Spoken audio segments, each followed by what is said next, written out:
Welcome to Transforming Work with Sophie Wade, exploring the future of work. Find out what's going on, disruptions, evolutions, opportunities, challenges, and interventions in our multi-generational distributed organizations. With a new tech and talent focus, discover what you need to know to stay upskilled and relevant and ensure your business keeps its competitive edge. Sophie investigates the promise and reality of the future of work now and as we look ahead. She interviews people who are changing work experiences and practices and shares how we can each transition smoothly and successfully to effective and more productive new ways of working. Hi.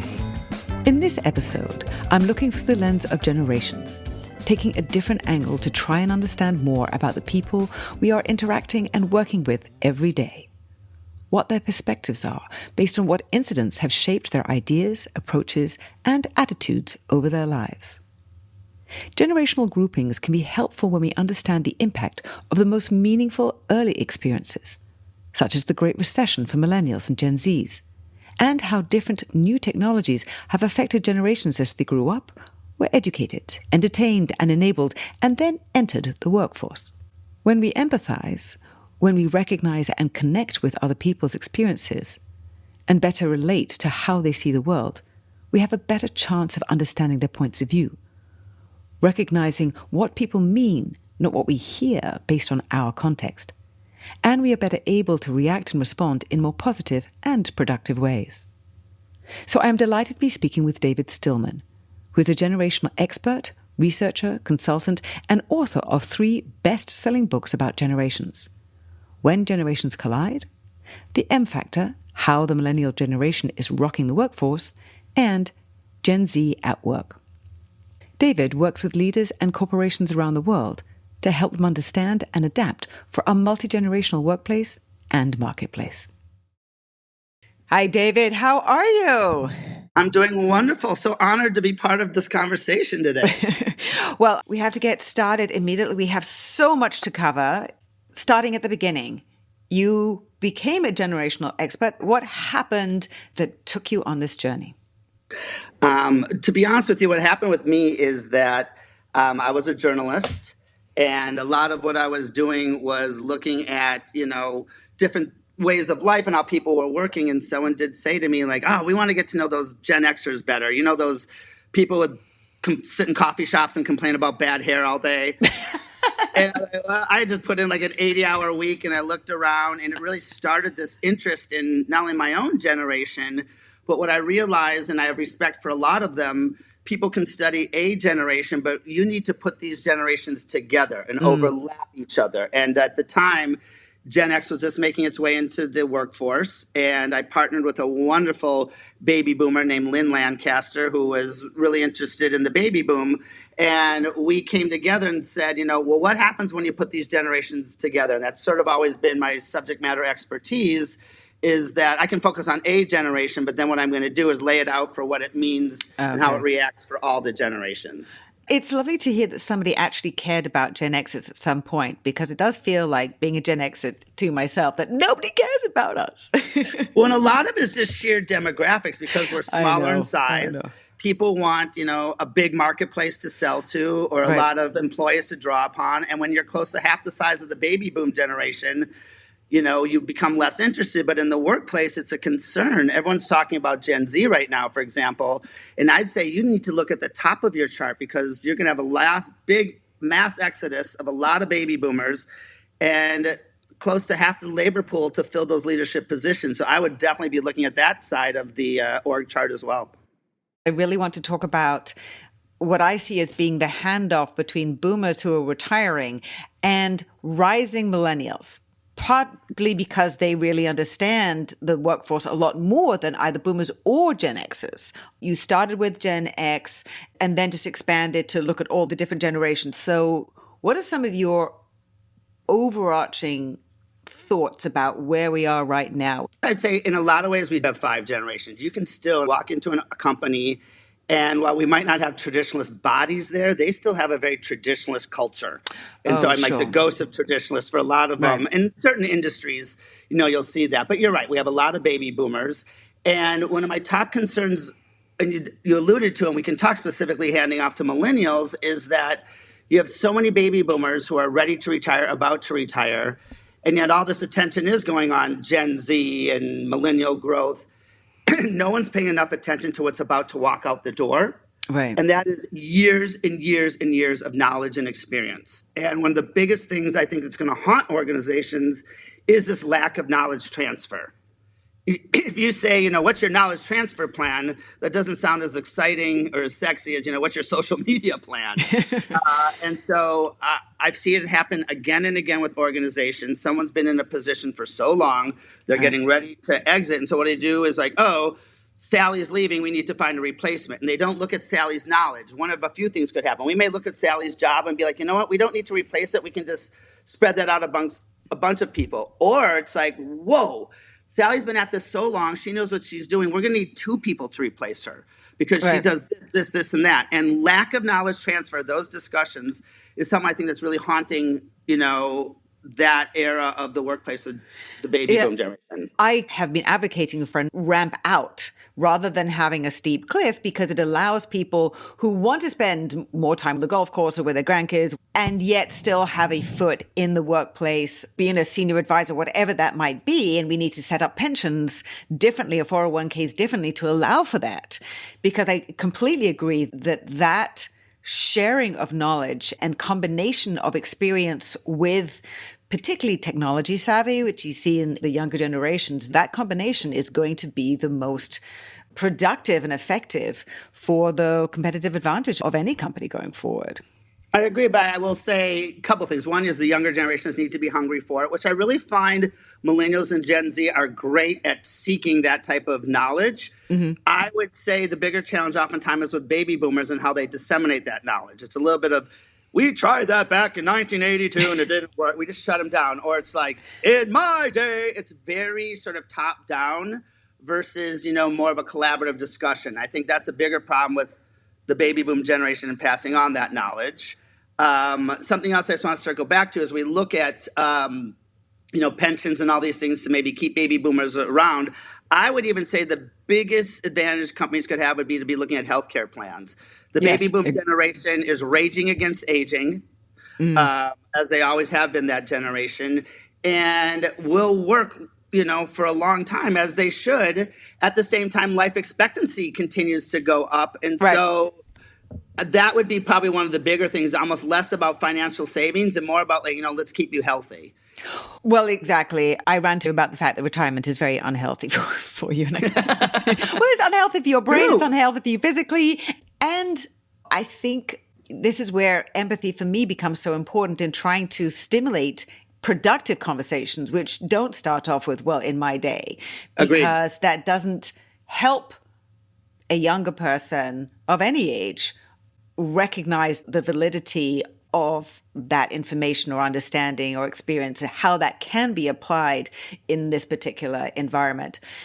Thinking about the situation for boomers versus the younger generation in terms of how different the working environment was when boomers started versus Gen Z, to try and put ourselves in Gen Z's shoes or understand how the difference is changing their reactions to the workplace. Absolutely. And I think, the differences even between boomers and millennials is also a separate for sure. topic. I would say one thing that's interesting about boomers and millennials is that, historically, baby boomers raised millennials and Gen Xers raised Gen Z. So a lot of baby boomers feel a little bit more familiar with millennials. And the irony of it all is boomers complain so much about millennials. I know. That sometimes it's something like, well, you're the ones that raised them. And I love millennials. They're incredible. And you tend to parent as a little bit of a rejection to the generation that came before you. So first starting with, I just would think the boomer millennial piece is that, for baby boomers, the competitive landscape of 80 million entering the workforce should never be underestimated. It was just so competitive. There were so many of them.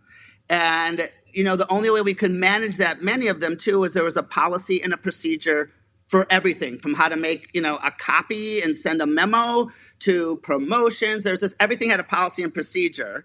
And so it was competitive and a lot of internal politics, regulations and policies. And it really worked for the baby boom generation. You and I were talking, I think, at a former piece, and it was someone, the traditionalists would say jump, and a baby boom would be like, how high? Because it's just what you did, right?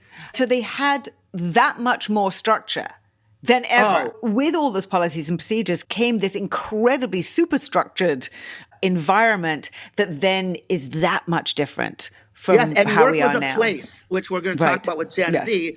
Work was a place, 4 walls you went to, so they could monitor it all day long. I mean, one of my favorite things is baby boomers, would brag on a Monday morning. Did you know they turned the air conditioning off here at 6 p.m. on Sundays just to let everyone know that they were there? It's just like this competitive piece that the baby boomers had. And what's fascinating with that is that this competitive landscape, I think it crept into how baby boomers then went home and parented.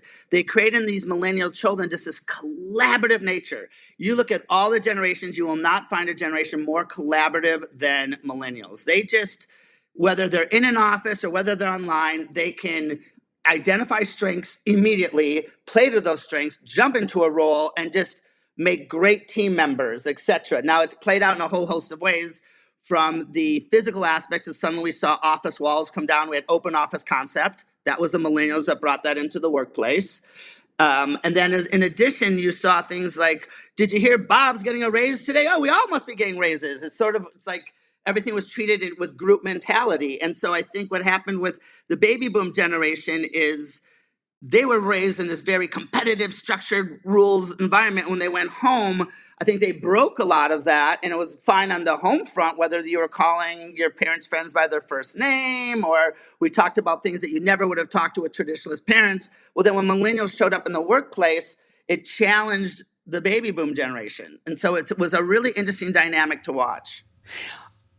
A key trigger for me for that behavior as well looks to be the effect of technology. And although the older half of the millennial generation weren't raised with iPhones in their hands, with the explosion of smartphones starting in 2009, that democratization of information and that flattening of organizations, also as technology was speeding things up and requiring more flexibility and nimbleness within companies, looking at how millennials understood the world, the amount of information that they had changed their response to each other and how they were put upon in terms of so many complaints about millennials. And so their reaction in some ways appears to have been to band together and to be collaborative within their generation more, potentially because of the blame that they were taking, or because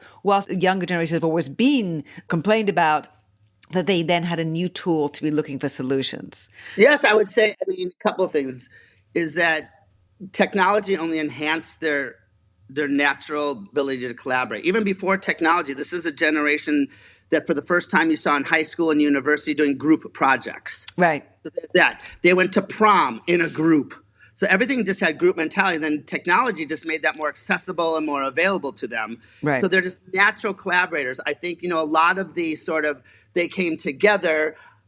I'm not sure it was as much as to rebel or to like, oh my God, the other generations hate us. It was more to be like, we're stronger together. So whether that be the world of nonprofit, if we all come together, whether it be the cancel culture, we are stronger together.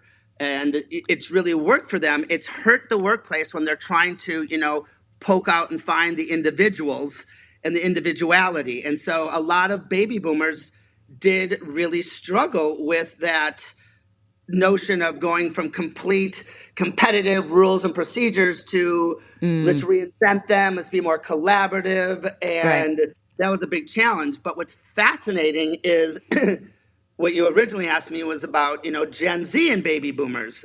Right. Well, believe it or not, they have way more in common and collaborate even better than boomers do with their millennials in the workplace. And remember, boomers raised millennials. And what you happened, excuse me, is that Gen X raised Gen Z on the whole.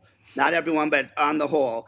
And Gen Xers, we were so much smaller in number than the baby boom generation. So we didn't have to follow policy or procedure. We could say, I'm leaving at 4 o'clock today to go to the T-ball game or go to yoga or go do something, because there wasn't 80 million others to take our job. And it was the start of technology. We could still check email when we got home, and we really started to show the early signs of, work isn't necessarily always a place. And Xers never got credit for going home and doing emails and doing that type of stuff. But baby boomers were like, whoa, what's happening here? You can leave at 4? And we could. And we did. And I'm not saying that baby boomer men and women were bad parents or any of that. They just didn't have the same luxury.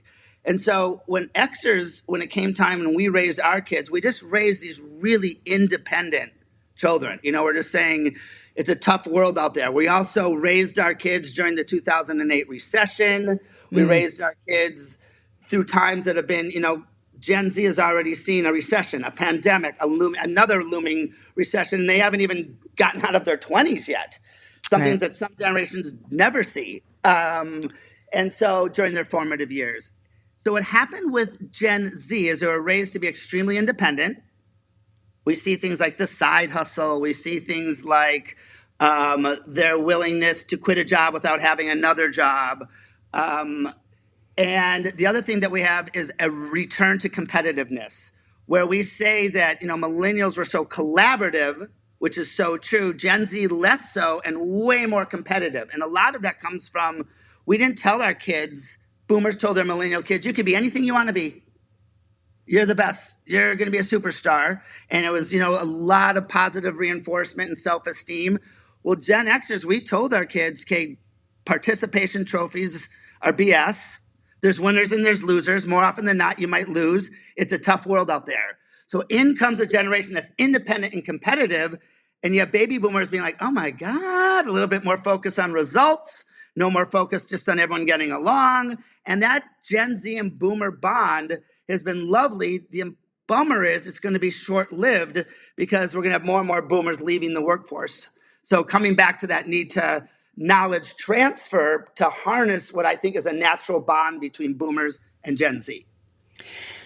60% of 18 to 24-year-old Gen Zs do not believe other people are to be trusted and that they are more selfish and exploitative. And that's a major issue when we're talking about trying to engage Gen Zs, trying to attract them, trying to help them be productive and produce results and not leave organizations. And that's coupled together with some other factors that I do see playing a really important role in the challenge between the younger and older generations, and particularly Gen Zs, in terms of the financial stability, where I see some of that competitive independence coming through in terms of what they feel and truly what they need to do, knowing very clearly that they have no job security whatsoever. What does that mean that they need to do in order to try and create some financial stability for themselves? With that lack of trust, with disconnect between Gen Xers and boomers, and particularly this youngest generation who are trying to find their way in a challenging marketplace, what are the ways that they can connect with Gen Zs? For example, there's so much talk about Gen Zs are entitled. Do you think they're entitled? And if so, what are they entitled to? I think entitlement's a really strong word. And the generation in my research that gets pegged the most as being entitled was millennials. And I'll go on record as saying I do not feel millennials are entitled at all. It's because they had boomer parents that said, go ask for this. You deserve this. Go. And so they walked in and they asked for it, and then they were told you're entitled. And it makes sense. An Xer or a boomer, could never have had permission to ask for those things. And the workplace didn't have to give them those things because there was enough workers to go around and they could follow policy and procedure. For every time somebody is trying to use the word entitled, I ask them to instead exchange it with the word engaged.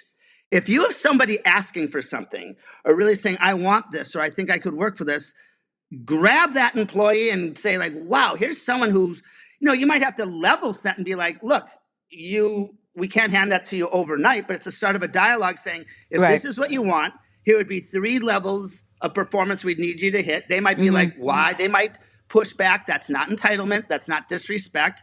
that's truly an engaged employee. And too often, because the older generations didn't have permission, maybe they didn't have the guts, they didn't have the landscape to be able to do it, we label entitled. And I think it's just wrong. So I don't think either generation's entitled. I think in those situations, they're very engaged employees. And I'm not saying they don't need level setting. Agreed. I think that's a lovely way to reframe the idea of entitlement to engagement, the fact that they are actually asking. And then we have the other issue, because there are many.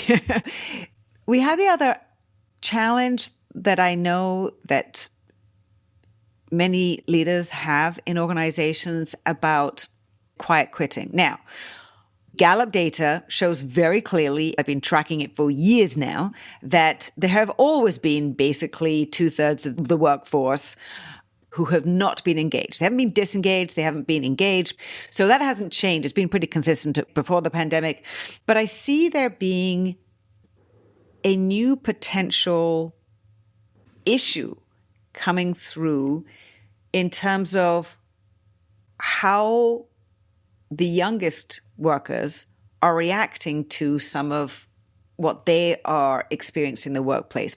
And what I mean by that is looking at the traditional workplace and not agreeing or necessarily understanding what the benefits are, and therefore saying, I will do enough of it, and meantime, I'm going to really engage in the creator economy, but I'm going to keep this corporate job to pay my rent, and I'm not going to not do my work. I'm going to do it, but I'm really going to put all my energies and efforts into developing something that I have more control over my time, that where the people I'm working with, I like, that they get it, they get me, and that's where they're focusing more of their energies. Now, that's okay for a bit, but if we have this bifurcation over time, that could be quite serious / impactful.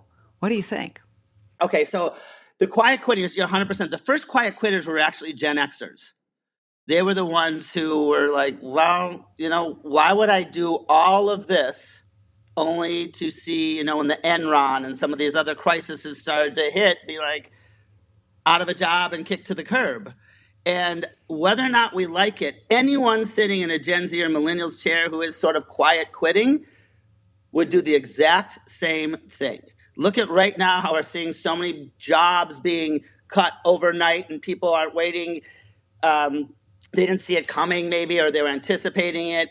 Well, baby boomers and even early Gen Xers had something called a job contract. Mm-hmm. Where like you are guaranteed a job, you're guaranteed payment, So they had that security, and the younger generations just don't have it. And so for a lot of ways, it is survival mentality. You then throw on top of it a lot of focus, and thankfully, on mental health. A lot of the ways the other generations earned that security was putting in the extra hours, working harder, taking on more projects at work, and only led to burnout and depression. And so they're saying, I don't want to, it's too big of a price to pay to work under that regime that you feel I'm giving you, the ultimate thing. And so I don't think they're quitting and they're not doing their job. I mean, it boils down to performance. If you have somebody who is not performing at what you've asked them to do, then you've got an employee issue that needs to be discussed. But what we tend to be talking about is we're like, well, they're not going above and beyond.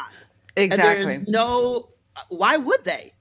When there's no guarantee that they're going to have that job contract, when, it's not even like they get a guaranteed promotion. It's not even like they guarantee they're going to learn more. It's just they have to work harder and burn out. But where they I guarantee you, going above and beyond is what you said, that creator economy. You and I have talked a lot about this in side conversations. It's the era of the side hustle. So everyone's like, they didn't go above and beyond here, but you better bet they went home, and that side hustle of theirs they're doing great. And what are they ultimately getting is that security, so that if I get laid off tomorrow, I might not be making as much, but at least I'm making headway somewhere else. So, David, I do want to address loyalty specifically. I really do want to raise that specifically as an issue, because there are so many times where both millennials and Gen Zs are seen as not loyal. And where's the loyalty that the corporation is giving them?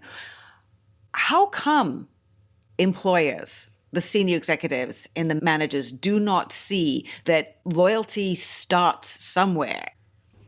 I think a lot of ways, the Xers and boomers, loyalty is measured by tenure. Well, they stayed longer. And in a lot of situations, they shouldn't have stayed longer. They've done what they can. They're not as engaged, and they should have left. I think loyalty should be measured more by engagement. Are you engaged in this job? Are you giving it your all? You and I have talked. I don't always think, it's a measurement of even going above and beyond. Right. But are you bringing your best? Are you seeking out, more education, mentors, new projects? If you can create that engagement, that is loyalty. Right. Now, how do you create that? I think in a lot of ways, it is showing that we're going to invest in your career, whether it be more learning opportunities, whether it be access to more projects, whether it be, an opportunity to just have more discussions around career paths, a commitment to feedback. All those things will create more engagement. And and at the flip side of it, the Xers and millennials can show engagement by understanding that for the other generations, they're worried, are you going to leave tomorrow? And just put that to bed. So, if I can achieve this, and that, then I love it here. But to realize that that's not going to mean that you've got me from 12 hours a day, 7 days a week. Right. Those are about time and tenure. It should really be about engagement and performance. And those are a little bit harder to define. I can take a look at, you worked this many hours and you stayed this many years. I can measure that. Right. Engagement is harder to measure. And so I think that's where the loyalty conversation differs. And how do you help managers not feel threatened by the side hustle? This guy doesn't seem particularly engaged. And if I think about the data, 59 and 61% of millennials and Gen Zs have side hustles. This person, in all probability, has one. Is that where they're putting their energy? That's not okay.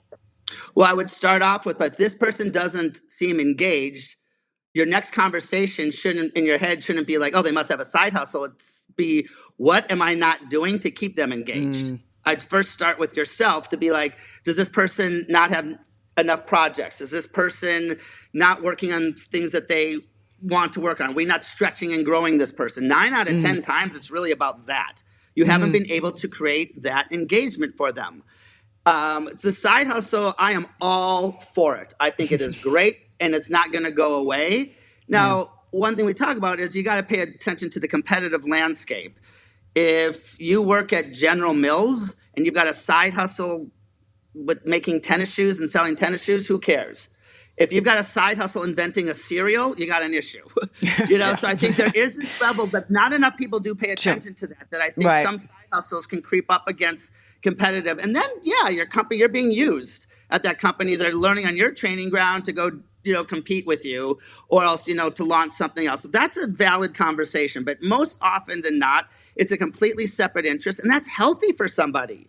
And even if it means in the middle of the day from noon to 1, they're taking time to post things on their website or whatever, who cares? Because you know that from 8 to 9, they're back on their PowerPoint for you. Right. And it's really going to take a couple of things. One is focusing on performance. Are they getting the job done? If you're wanting them to go above and beyond, then you didn't lay that out as part of the job.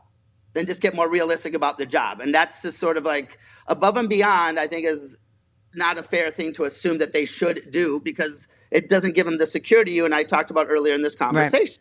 Right. So focus on performance. The other thing with the side hustle, I think that is going to be really important, is to understand that it nurtures creativity. It makes people happier. It creates that mental health. It maybe even gives them some extra money where they're not knocking on your door for a raise. I mean, there's some of that stuff too. Also, work is no longer a place and time. I do not believe in Monday to Friday, 9 to 5. And we're seeing all these things about the 4-day work week. We will never have a 4-day work week. It's going to be a 7-day work week and a 7-day live week. We live and work 7 days a week, 24 hours a day. It's not work-life balance. It's about a blend of the two. And if you focus on performance, and that work, isn't a 9 to 5 thing, then if they're uploading in the middle of the day, who cares? Maybe ask them what they're doing, how you can help them with their side hustles. I have seen companies do a 180 and lean in and help promote employees' side hustles. If you don't think that creates engagement, guess again. but also it just shows that they're able to focus on performance. They realize that these side hustles help the employee, and oftentimes that employee develops new skills that they can translate and bring to the workplace. And so the side hustle is not only here to stay, but I would say everyone should be embracing it. What about careers? 54% of Gen Zs, this was a YouGov research in 2019, 54% of Gen Zs believed that they were going to do a job that didn't exist yet. And a third, and I was actually surprised it was only a third, but a third didn't know what career they were going to have. If I were in my early 20s now, there are so many choices and there are so many jobs that keep appearing that didn't exist before, whether it's a cybersecurity analyst or a genetic consultant or drone pilot, that how could I choose my career as a Gen Z?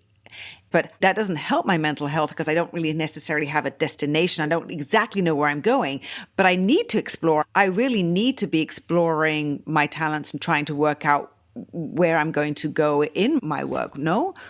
Absolutely. I think anyone, and a lot of your listeners who are working at a big company, it's like, what am I supposed to do with that information? Here's what I would tell you about career paths is that there isn't one generation that couldn't stop and say, oh, in my lifetime, I saw new careers pop up.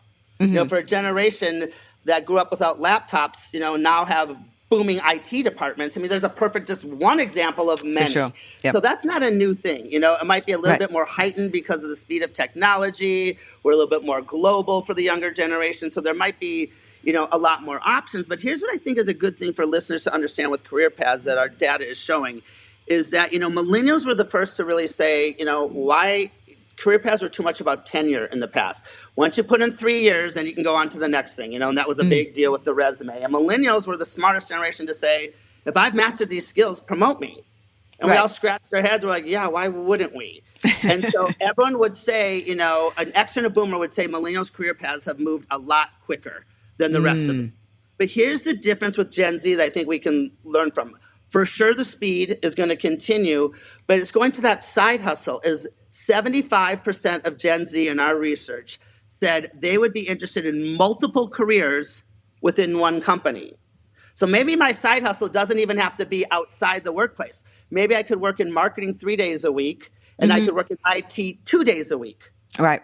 And so multiple careers within one company. So I think it's going to be the next phase, and smart won't just be move me fast up that ladder. That will always continue based on provided it's based on performance and hitting results. But I think the new conversation is going to be like, well, maybe this person could have multiple careers around here. And it sounds a little bit harder to manage, but A, you'll create that engagement.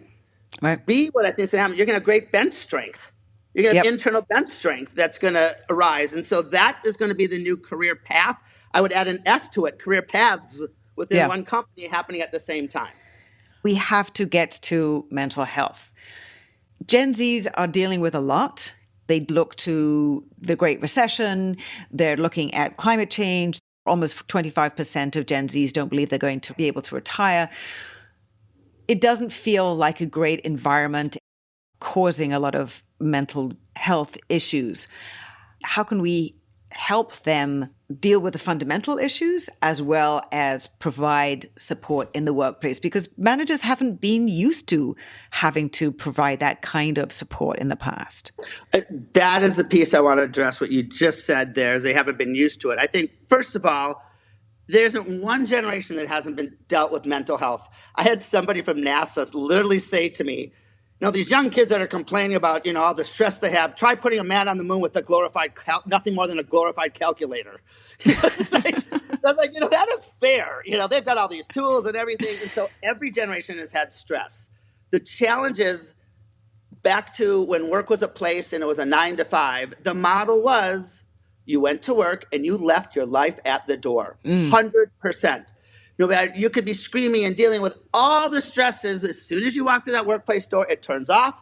And at 5 o'clock, you turn it back on. And maybe during the day, you snuck away for one phone call.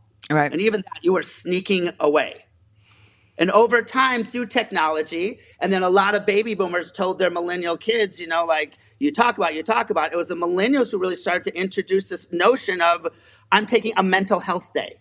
And people are like, what's that? And you had a lot of the older generations. So when you were to be like, I would have loved one of those. Right. And I'm like, yeah, you would have. And you absolutely needed one. So it's a smart thing to have. Right. We saw everything go from vacation and sick to be merged to PTO. I'm just going to give you a slew of days so you can just do whatever you want with them. But that didn't necessarily, it was a start. So we weren't monitoring why you were away from work. And what millennials and Gen Zs have really done is made the conversation okay. Right. And, I give credit, you mentioned LinkedIn, and that's, a great organization that brought you and I together, is, they pay for their employees to have therapists. And you have a lot of the older generations who will still whisper in my ear, oh, they're wimps. Meanwhile, I'm like, you need a therapist no different than anyone else. And I'm not saying therapy is everyone's answer to deal with mental health, but at least the workplace is acknowledging it needs to be part of the dialogue. Yeah. This is not a generation that is any less capable than any other generation. It's a generation that's allowed now to bring it up in the workplace. The problem is they're bringing it up with people where it was never allowed to be brought up. So the immediate reaction is, oh, they can't handle it. Right. The number of baby boomers that just burnt out and dropped out was because, at least I don't think we'll have that with generation. The younger generation. They will let there's going to be enough red flags and conversations that are happening along the way. Very true. Because there's conversation. So the best thing to do, because we can't solve it, you and I could do a whole podcast with examples of companies, is encourage the dialogue. And if the people who are leading those dialogues are the ones that ooh, I don't know if we could talk about that, those aren't necessarily the right people. It needs to be where it's okay to have it, no judgment. And the more resources we can afford and provide, it might be as simple as that mental health day, or to the extremes of LinkedIn offering, therapy. And it sounds like a very simple answer, but I know we're limited on time here, is that I will tell you the best thing we can do is don't judge and really allow it encourage it into the workplace, that it's okay, and make sure the right people are leading those discussions. I'll give you one of my favorite examples, and I'm going to be writing about it soon, and it comes from Australia. One of the best campaigns they launched, it was the letter R, the letter U, and then OK. It was called Are You OK? And they just encouraged everyone to walk around the office and even a day later and just start with that. Are you OK? And it really was sort of it opened up the dialogue to say, yeah. And if you go look at the case studies, and I'll let you know when my piece comes out, is that a lot of people this saved my life. I actually told my manager I was dealing with depression. I actually told my manager that I had a child that, was threatening to die by suicide, and all these things that they were bringing to the workplace, that the workplace didn't want to lose the employee, and said, oh, how can we help you? Right. And it led to natural and specific solutions. And so if anything, let's just do what the Aussies did down under and start with a conversation that says, are you okay? Thank you, David. And there are two very quick questions I want to ask you. One, what haven't I asked you? And two, what are some things that listeners can do today? Particularly, I know you deal with all generations, but what can managers and senior leaders do to help and support and change the dialogue, or reframe how they think about Gen Zs to be able to engage them and help them go above and beyond? I mean, a lot of it was covered in this conversation, throughout. I think a big one is it's sort of Generations 101, and that is, your goal is not to figure out who's right, who's wrong, who did it better, who did it worse. It's to understand that the generations are different based on true science and data that shows you experience certain events and conditions during formative years that results in a lens at which you look at the world. They will never look through your lens.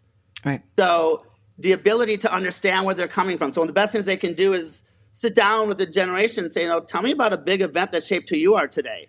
And you might I remember a Gen Xer, I was hearing about a baby boomer and their love of when they landed on the moon and how exciting that was. And I was like, whoa. I remember the Space Shuttle Challenger, and government institutions were corrupt. It was just like, whoa. And it just sort of led to some powerful discussions. Right. Is if you want to go deep, understand those events and conditions that shape them. And it's not right or wrong. It's not better or worse. And then go to the next step and to understand that generational diversity is one of the best things you can bring to the workplace. Look around at a committee. If you're designing a website targeting Gen Zers and you don't have one Gen Zer on that planning committee, big mistake. Right. I don't care how long someone's been in the company. Make sure that the work you're doing is representative of those who you're targeting and working with, and get all voices at the table, 100%. Thank you, David. This has been extremely insightful for me and really understanding that much more about all the other generations. So I really appreciate your time and sharing your insights. And we'll be sharing all the different places that you can go to connect with David and his research in the show notes. Well, thank you. And I will say, Sophie, as you know, I study all the different generations, and I really love to partner with different experts. Keep putting your data out there. Keep putting your thoughts out there. You're a thought leader, not just on Gen Z, but really just the workplace. And so it was an honor for me to be on here today, and I look forward to collaborating with you into the future. Absolutely. Can't wait. Thanks so much, David. Thank you again to David Stillman, generational expert, researcher, and author. You can connect with and follow David on LinkedIn, where he shares his research and findings. You can also visit his website to learn more about his books and speaking offerings at genguru.com, GENGURU.com. Immediate action tip. First, sit down with people from different generations and ask them about a major event that has shaped who they are today. The next step is to ensure there is generational diversity at work, especially when targeting any particular generation.